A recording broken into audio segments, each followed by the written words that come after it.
How to find your Wi-Fi password on Windows 11 or 10 PC, easy method. Hi everyone, welcome back to IT Next channel. In this video, we'll show you a simple method to find your Wi-Fi password on Windows 11 or 10. Let's get started. At first, click on the Start menu and select Settings.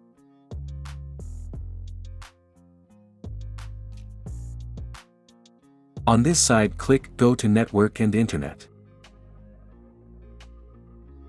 Click on Wi-Fi on the left side. Click on Manage Known Networks. Select the network you want to view the password for. Scroll down to view the Wi-Fi security key. Click on View. Now here you can see the password. That's it.